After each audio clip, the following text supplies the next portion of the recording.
सबसे पहले अहम खबर दें आपको। इस्लामाबाद की सेशन अदालत ने फवाद चौधरी की दरखास्त जमानत मंजूर कर ली है। अदालत ने 20,000 के जमानती मुचलकों के एवज फवाद चौधरी की जमानत मंजूर की है। जज ने रिमार्क्स दिए कि फवाद चौधरी को ऐसा बयान नहीं देना चाहिए था। सेशन जज ने कहा कि पार्लियामेंटेरियंस को ऐसे बयानात नहीं देने चाहिए। इस वक्त फवाद चौधरी के भाई फैसल चौधरी गुफ्तगू कर रहे हैं। बिल्कुल बबांगे दौहल कहता हूँ कि आपने फवाद साहब को गिरफ्तार किया। हमारा हर बच्चा, हमारा हर बुजुर्ग, हमारा हर बड़ा जो है वह पीटीआई का कारकुन है, इमरान खान का साथी है। हम आइन की और जमहूरियत की लड़ाई लड़े हैं। ये आइन और जमहूरियत के अंदर रहेगी। अल्लाह ताला हम सबको सरखुरू के करे। मैं डॉक्टर बाबर रहमान साहब से अब रिक्वेस्ट करता हूँ, क्योंकि मेरे पास बढ़ते जज्बात में अब शायद अल्फाज भी बाकी नहीं रह गए। मैं आपको बहुत मुश्किल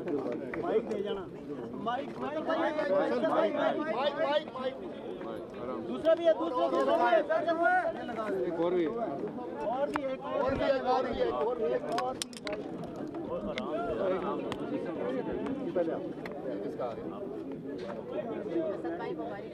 बिस्मिल्लाहिर्रहमानिर्रहीम। पाकिस्तान में बैठ जाए, बैठ जाए। पाकिस्तान में पहली दफ़ा जिस तरह से मैंने आइन की बेतौकीरी देखी, इंसानी हकूक़ की बेतौकीरी देखी, पार्लियामेंट की बेतौकीरी देखी और पुलिस वालों के हाथों सिर्फ शहरियों की नहीं अदालतों की भी बेतौकीरी देखी, उस पे पूरा पाकिस्तान इमरान खान के इस मौक़िफ़ की सच्चाई के पीछे खड़ा हो गया है कि पाकिस्तान में रूल ऑफ लॉ के बगैर पाकिस्तान आगे नहीं बढ़ सकेगा। मैं सबसे पहले अपनी जो लीगल टीम है मेरी, उसमें अली बुखारी और फैसल और दूसरे जो दोस्त हैं उनका शुक्रिया अदा करता हूँ, और इस्लामाबाद चैप्टर पीटीआई का अली अवान और दूसरे जो लोग, हमारे सेनेटर डॉक्टर वसीम साहब और जितने भी दूसरे सेनेटर्स तशरीफ़ लाए हैं वो, और ख़ास तौर पे मुझे एक बड़ी मशहूर कॉल मुझे आती है, जहाँ मेरे साथ खड़े हैं, वो कहते हैं कि कोई अच्छी खबर आज सुना दें। तो फवाद के लिए उन्होंने इतनी दफ़ा मुझे कॉल किया चाहते कि कोई अच्छी खबर सुना दें। वो उनका जो अपने हैसियत सेक्रेटरी जनरल अपने पीटीआई के साथ और वर्कर्स का कमिटमेंट है, वो उसका सबूत था। मैं सिर्फ 3 बातें शॉर्टली करना चाहता हूँ। सबसे पहला ये है कि पाकिस्तान को यहाँ से 2 रास्तों में से एक का इंतखाब करना है। एक रास्ता तबाही और खाई का रास्ता है, दूसरा रास्ता बहाली का रास्ता है। पहला रास्ता वो है जो इस हुकूमत ने और उसके सरपरस्तों ने चुन रखा है, दूसरा रास्ता वो है जिसकी तरफ पुकार के और चीख के पाकिस्तान तहरीक इंसाफ और गोलियां खाने के बाद भी इमरान खान ने वो रास्ता खोटा नहीं किया, उस पर वो कायम है। वो रास्ता है नए इंतखाबात का रास्ता। अब मेरे ख्याल में पाकिस्तान में इतना बड़ा कंसेंसस पहले कभी बिल्ड नहीं हुआ कि फौरी तौर पे नए इंतखाबात होने चाहिए। दूसरी बात जो मैं कहना चाहता हूँ आपके लिए वो ये है कि पाकिस्तान तहरीक इंसाफ को नया अज़्म मिलता है, नया हौसला मिलता है जब उसको नया चैलेंज मिलता है। इसलिए कि जिंदा कौमों की जो लीडरशिप होती है वो चैलेंजेस के ज़रिए से कौम को दुरुस्त रास्ते पे लगाती है, और हमारा जो खिलाड़ी है वो कप्तान भी है, इसलिए वो चैलेंजेस मिलते रहेंगे। हमें कोई परवाह नहीं है किसी चैलेंज की। एक मैं आपको बता सकता हूँ बात, जो वो मैं पूरे आपको खुलूसे दिल से बताना चाहता हूँ, वो ये है कि इंशाअल्लाह इस जालिम निज़ाम से आपकी जान छूटने वाली है और इमरान खान वापस आने वाला है, इंशाअल्लाह वापस आने वाला है। आखिरी बात ये है, इससे पहले कि मैं असद साहब से कहूँ कि वो बात करें, आखिरी बात ये है कि पाकिस्तान तहरीक इंसाफ का एक एक कारकुन उस इज़्ज़त और एहतराम के काबिल है जो हमें जज्बा देता है कि हम खड़े भी रहते हैं, लड़ते भी हैं, आगे भी बढ़ते हैं। हमें पता है कि हमारे साथ पाकिस्तान की 65% यूथ खड़ी है, और वो यूथ पाकिस्तान का असल मुस्तकबिल है जो पाकिस्तान को इलेक्शन की तरफ ले सकेगा। हम तुम्हारे साथ, इमरान खान पर कदम बढ़ो, हम तुम्हारे साथ। बिस्मिल्लाहिर्रहमानिर्रहीम। सबसे पहले तो मैं बाबर रहमान साहब आपको, आपकी जो बाकी मामलत कर रहे थे, फैसल, अली बुखारी वाला, पूरी लीगल टीम को मुबारकबाद देना चाहता हूँ। बड़ी आपने दलील के साथ मुकदमा लड़ा, लेकिन साथ में ये भी कहूँगा कि आपका रास्ता इस हद तक आसान ज़रूर था क्योंकि आप सच्चाई की पैरवी कर रहे थे। फवाद चौधरी के ऊपर जो मुकदमा कायम हुआ है वो मुकदमा सिर्फ इस बात का है कि वो सच क्यों बोलता है, और सच भी ऐसे बोलता है कि इन इम्पोर्टेड की ठीक ठाक मंजी ठोक के बोलता है। यही सारा उसके ऊपर मुकदमा था। लेकिन इनके लिए बुरी खबर ये है कि आप अगर समझ रहे थे कि आप फवाद चौधरी की आवाज़ बंद करा दोगे, इंशाअल्लाह ताला फवाद चौधरी बाहर आ रहा है और आपके साथ जो वो पहले करता था वो उससे बुरा करने वाला है। इसकी आवाज़ उससे भी गूंजदार होने वाली है।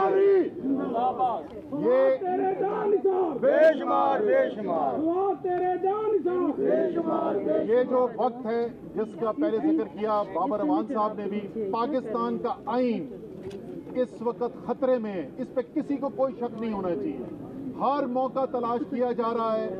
पहले कवानीन की खिलाफ वर्जी की गई और कानून के धज्जियां उड़ाकर ऐसा रवैया इख्तियार किया गया, इस तरीके से जबरदस्ती जोर से लोगों को आवाज़ दबाने की कोशिश की, उनको उठाया गया, तशद्दुद किया गया, बंद किया गया और अब बराह रास्त आइन को चैलेंज किया जा रहा है।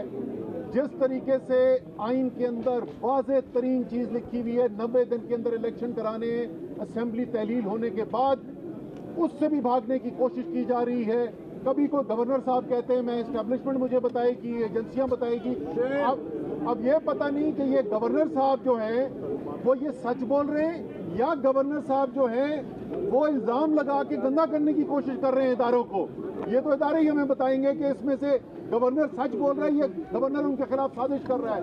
लेकिन वजह जो कुछ भी हो, ये आइन से इनहराफ की बात की जा रही है और मुझे बड़ी खुशी है। मेरी पिटिशन जो लाहौर हाई कोर्ट में परसों जिसकी समाअत हुई थी और जुमे को दोबारा वो लगा हुआ है केस, जिसके अंदर 2 टोक अल्फाज में ऑर्डर के अंदर लिख दिया गया है कि इलेक्शन 90 दिन के अंदर ही कराना है, उसके अंदर बिल्कुल वाज़ेह तरीके से न सिर्फ कोर्ट ने ये हिदायत दी है कि 90 दिन के अंदर इलेक्शन कराना है, बल्कि उन्होंने ये भी बताया कि अगर ये आईनी जिम्मेदारी पूरी नहीं की जाएगी तो ये आइन से इनहराफ होगा और जिनकी जिम्मेदारी है आइन के ऊपर अमल करने की आर्टिकल 5 के तहत, उनके ऊपर मुकदमा बनता है इसके ऊपर। इंशाअल्लाह ताला जैसे पहले कहा गया है, कामयाबी जीत पाकिस्तान की आइन की, पाकिस्तान की जमहूरियत की, पाकिस्तान की अवाम की होने वाली है। ये जितनी मर्जी रोक लें, ये अब रास्ता रोक नहीं सकते। मुल्क इलेक्शन की तरफ जा रहा है, अवाम के पास फैसला जा रहा है। इमरान तेरा है इशारा।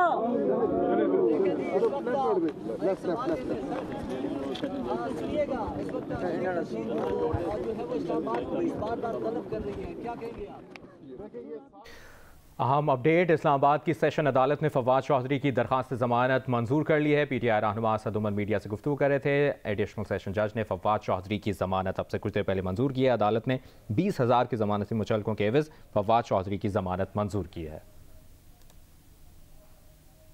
फवाद चौधरी को ऐसा बयान देना नहीं चाहिए था, ये जज ने रिमार्क्स दिए। पार्लियामेंटेरियंस को ऐसे बयानात नहीं देने चाहिए, ये रिमार्क सामने आया। एडिशनल सेशन जज फैज़ान हैदर गिलानी ने फवाद चौधरी की मशरूत ज़मानत मंजूर की है। जज ने रिमार्क्स दिए कि इस शर्त पर ज़मानत मंजूर कर रहे हैं कि फवाद चौधरी दोबारा ऐसे बयान नहीं देंगे। इस्लामाबाद की सेशन अदालत ने फवाद चौधरी की दरखास्त ज़मानत मंजूर कर ली है।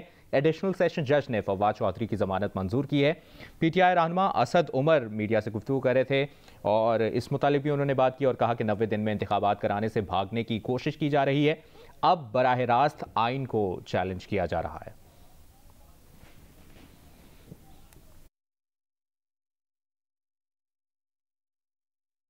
वज़ीर आज़म शहबाज शरीफ ने कड़ी तनकीद करते हुए कहा है कि दहशतगर्दी से निपटने के लिए KPK हुकूमत का फंड्स और सामान न होने का शिकवा नाकाबिले यकीन है, हक़ाइक़ मस्क करने की कोशिश है। 2010 से 2023 तक दहशतगर्दी से निपटने के लिए खैबर पख्तूनख्वा को 417 अरब रुपए दिए गए, सालाना 40 अरब रुपए मिले। किसी और सूबे को 40 अरब छोड़ें 40 पैसे नहीं मिले। 10 साल तहरीक इंसाफ की हुकूमत रही, ये रकम कहाँ खर्च हुई? इनका ये गिला कि हमारी CTD में कमजोरियां हैं, हमारे पास फंड्स नहीं, सामान नहीं, ये नाकाबिले यकीन बात है। कौम पूछ रही है दहशतगर्दों को कौन वापस लाया? पीटीआई वहाँ पर हुकूमत में रही 10 साल। तो आज जब वो ये कहते हैं कि हमारे पास वसाइल नहीं है, तो ये 417 अरब रुपए कहाँ गया? 40 अरब रुपए आपको औसतन साल का मिल रहा है।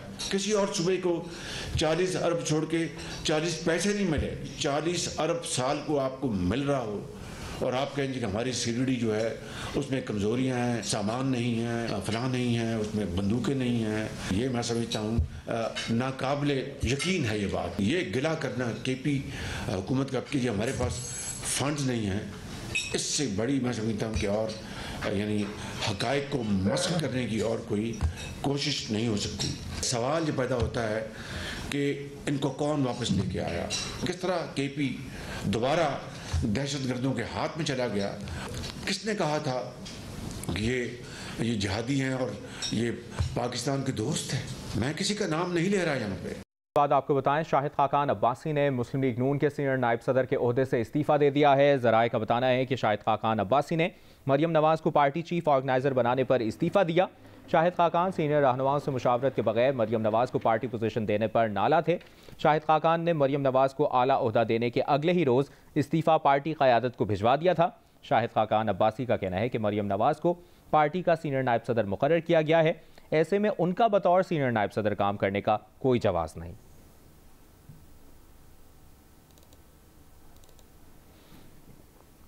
मुस्लिम लीग नून के कायद नवाज शरीफ और सीनियर नायब सदर मरियम नवाज के तर्जुमान मोहम्मद ज़ुबैर ने भी तस्दीक कर दी है कि शाहिद खाकान अब्बासी ने सीनियर नायब सदर के ओहदे से इस्तीफ़ा दे दिया है। मोहम्मद ज़ुबैर ने सहाफ़ियों को बताया कि शाहिद खाकान बहुत बड़े लीडर हैं, ये ओहदा छोड़ने से उनको कोई फ़र्क नहीं पड़ेगा। मोहम्मद ज़ुबैर ने कहा कि मरियम औरंगज़ेब ने कुछ देर पहले शाहिद खाकान के इस्तीफ़े की तस्दीक की है। शाहिद खाकान अब्बासी ने सीनियर वाइस प्रेसिडेंट के ओहदे से इस्तीफा दिया। वो पार्टी के वर्कर हैं और बड़े सीनियर रहनुमा हैं। मेरा नहीं ख्याल है उनको सीनियर वाइस प्रेसिडेंट छोड़ के कोई फर्क पड़ता है उनकी कद में। वो बहुत बड़े लीडर हैं, वजीर आजम रह चुके हैं और पार्टी को उनकी ज़रूरत है। उनका जो प्रोफेशनल एक्सपीरियंस है, जो पॉलिटिकल इंसाइट है, उनकी सियासी तजर्बा है, मेरा ख्याल है पार्टी। साहब, आप उनके इस्तीफे की तस्दीक कर रहे हैं as senior vice president. Maryam Aurangzeb ने अभी कर दिया। याद रहे, एक रोज़ पहले ही शाहिद खाकान अब्बासी ने फवाद चौधरी की गिरफ्तारी पर रद्द-ए-अमल देते हुए कहा था कि बगावत के मुकदमे बनाने से सियासी नुकसान होता है। राना सनाउल्लाह साहब से पूछना चाहिए कि फवाद चौधरी पर मुकदमा बनाने की ज़रूरत क्यों पेश आई। मुस्लिम लीग नून की सीनियर नायब सदर और chief organiser Maryam Nawaz London से वापसी के बाद बहावलपुर से पार्टी की तंजीम साजी और वर्कर्स कन्वेंशन से खिताब करेंगी। कारकुन कन्वेंशन सेंटर पहुंचना शुरू हो गए हैं। इसकी तफसील अमीन अब्बासी से। जी, मैं इस वक्त बहावलपुर के एक मकामी बैंक्वेट हॉल में मौजूद हूँ, जहाँ पर आज मुस्लिम लीग नून की सीनियर नायब सदर और चीफ ऑर्गेनाइज़र लंदन से वापसी के बाद जनूबी पंजाब से अपनी पार्टी को मुनज़्ज़म करने की तहरीक का आगाज़ करेंगी और यहाँ पर इस बैंक्वेट हॉल में जो है वर्कर्स कन्वेंशन मुनक़्क़िद किया जा रहा है। ऑर्गेनाइज़र के मुताबिक इस कन्वेंशन सेंटर में 2000 से ज़ायद कुर्सियाँ लगाई गई हैं और आज सिर्फ वो ज़िला बहावलपुर की तमाम यूनियन कौंसिल के जो मुस्लिम लीग नून के अहदेदारान हैं, उसके साथ साथ जो उनके रहनुमा हैं या एक्स यूसी नाज़िम और कौंसलर हैं, वो यहाँ पर इसमें शिरकत करेंगे। मुस्लिम लीग नून की रहनुमा मरियम नवाज, मुस्लिम लीग नून के जो अहदेदारान हैं, उसके साथ साथ जो मेंबरान पार्लियामेंट हैं या साबका मेंबरान पार्लियामेंट हैं, उनसे खिताब करेंगे।